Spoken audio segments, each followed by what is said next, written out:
This SAT problem looks complicated, but actually it's super easy. You only want to remember this idea, which is the cube root of x. So remember, you've got this part, x to the 1/3.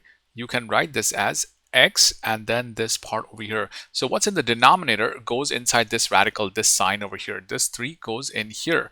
And then you can see where's the only place you see this, it's over here, right? This part became this. And so you can quickly see this is the answer, but let's actually solve this. So what's the second thing? You want to think about this to the -2. So when you have x to the -2 in the numerator, it's a very important SAT trick. You want to move this to the denominator, which means in the denominator you're going to have this, but what happens is the sign changes. The sign was negative, it becomes positive.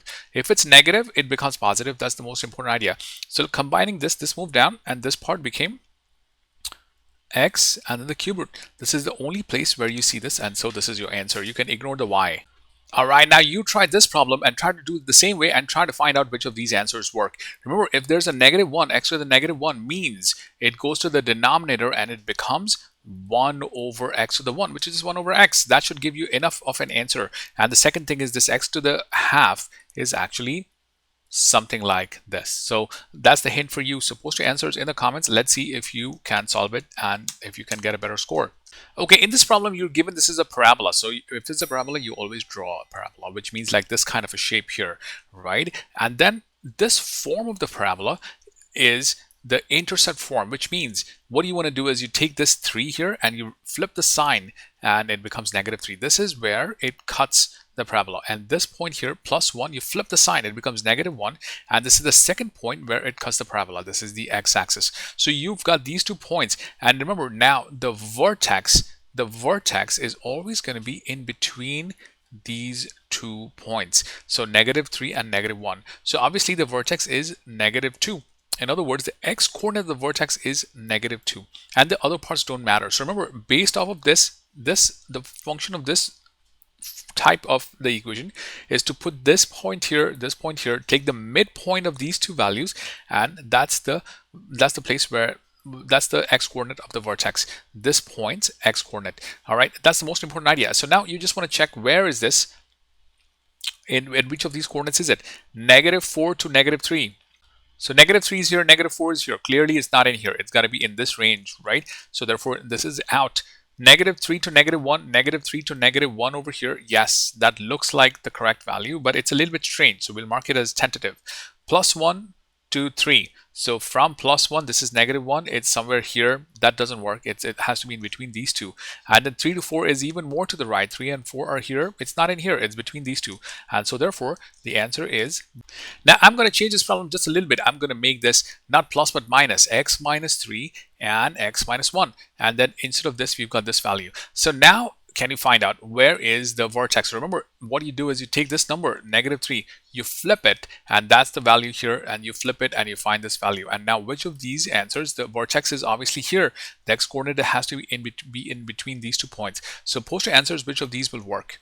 All right, to solve this problem, there's an easy SAT shortcut. What you want to do is you set this to be equal to 0. Remember to put the denominator to be equal to 0.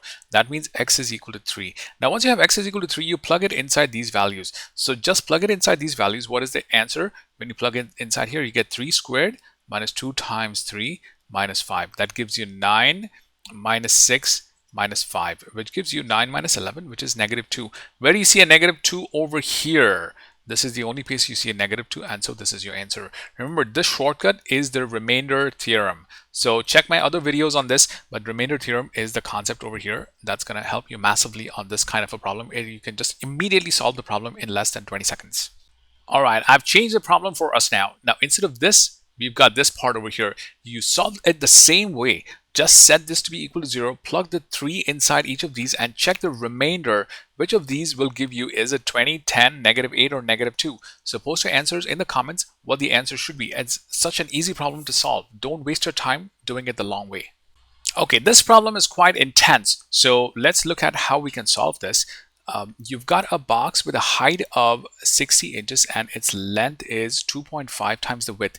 The first thing is the width is given to be x. So let's say this width is x. Now, what is the width? What's the length? The length is 2.5 times the width. So you write this as 2.5x here, right? So you've got this particular part down.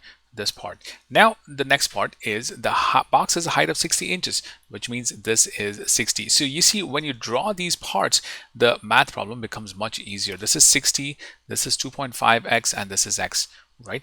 Now what they're saying is the perimeter of the base is determined by using the width and length of the box. Great. Now also you're told that the sum of the perimeter, which means this plus this plus this plus this. That's the perimeter of the base, right? That's what they've told. This plus this plus this plus this. And the height of the box. So let's try to find this. What's the perimeter of the base? You will write this as 2.5x. This part plus this part, which is plus x. Then you write another 2.5x, which is basically this part. And then you write another x here. So this is the perimeter plus the height, because they've told you the sum of the perimeter and then the height of the box, right? It's 60. So let's simplify this first. What is 2.5 plus 5? 2.5, it's 10, it's 5, my bad. This plus this is 5 plus 2. So that gives you 5 plus 2x, right? Because there's a 1 and 1 here. 7x plus 60. That's the perimeter over here.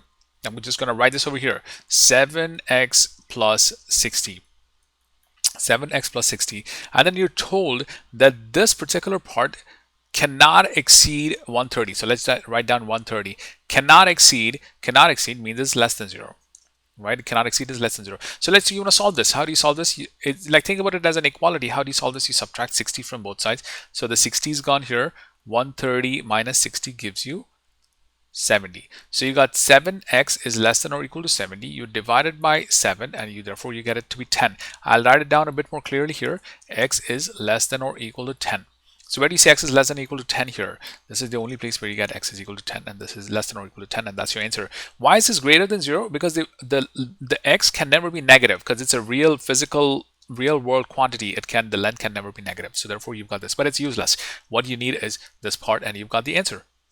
Now let's double everything. What if this, instead of this 60, I'm changing this to 120. So this 60 became 120. This is a new problem for you. And this 130, it became 260. So of course, what are you going to do? You have the same equation, except instead of this, you've got plus 120 and it's less than 260. So my challenge for you is to solve this equation. Let's see if you can solve this equation and see which of these answers would work. So solve this and tell me which of these answers are working. I just changed these two parts. This is really going to help you understand solving inequalities. Okay, this problem is really making me laugh here. Such an easy SAT problem. All you need to do, instead of doing this complicated stuff, is just set x to be equal to 0. So when x is equal to 0, you got rid of this, and you got rid of this, and you got rid of this. So what do you have? You're told that -2, right? You made it into an arithmetic problem. You cheated on this. So -2 can be written as, which means is equal to 1/3. You got 1/3 here, and you write -k times positive k. What is -k times positive k? That's the important idea. Negative times k times positive k is -k squared. So I'm going to write down k squared like this. I put a negative in front of this, right? I'm going to get rid of these signs, because minus minus becomes a plus. So basically you've got 2 is equal to k squared over 3. Now you move the 3 here. What do? You multiply this by 3, so you got 6, right? This implies, you multiply by 3 on both sides, you get 6 is equal to k squared. And so therefore, how do you solve this? Take the square root on both sides, you get k is equal to square root of 6, and you've got D as your answer. All right, I'm going to make a new problem now. Instead of this 2, I'm just going to replace this 2 with a -12. -12, and see, just this minor change. Let's see how you can solve this problem. Remember, all you need to do is set x to be equal to 0, compare these two values, and boom, you'll get your answer in less than 10 seconds. So let's see if you can solve it in your head in less than 10 seconds and let me know your answer. I'm waiting to see how many of you can get it. Haha, this is a 5-second SAT problem. Remember, all you need to do is realize that this part is twice of this. So what do? You divide everything by 2. 2x over 2 gives you x. 8 over 2 is 4. 16 over 2 is 8. Boom, answer is 8. All right, who can solve this in less than 4 seconds? X plus 3 is how much? Remember how it goes. What's the ratio here?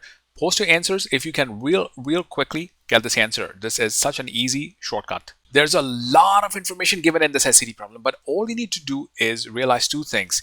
If this is 60, this part is 60, then how much is this? Because this is 180, this part plus this part should be 180, so therefore this is 120 degrees. That's the first step. The second step is MP is equal to PR. which means this part is equal to this part, which makes this an isosceles triangle. And if this is an isosceles triangle, which means this is equal to this, then this angle should be equal to this. So which angle plus which angle gives you, plus this angle gives you 180 degrees? It's 30. So 30 plus 30 gives you 60, plus 120 gives you 120. So therefore each of these angles is 30 degrees, and that's what they're asking. Angle QMR is how much? Is 30 degrees. Very, very easy to solve. You don't need half of the information here. This part is not important, this is not important, none of this is important. The only thing is important is this part, and realizing that it's an isosceles triangle. Okay, now you try the same problem. Remember, I'm changing this from 60 to 80. This part is 80. So if this is 80, can you guess what is this? And this is isosceles. Can you find out what these are? And then therefore, what's QMR? So do it in your head. Don't use any paper. Let's see if you can visualize this and solve this in less than 20 seconds. I'm waiting. I hope you get this kind of a question on your SAT. It's so easy. You've got 720 degrees and they're asking you all this radian stuff. Remember, all you need to remember is 360 degrees is equal to 2 pi radians. That's the important thing you want to remember. 360 degrees is 2 pi radians. So what is 360 and 720? What's the relationship? It's double. 360 plus 360 or times 2 is 720. So therefore, this also will be double. So this is equal to 4 pi radians, right? And that's the answer. They're asking you, this is written as a pi. So what is A? A is 4, and you're done. The answer is just 4.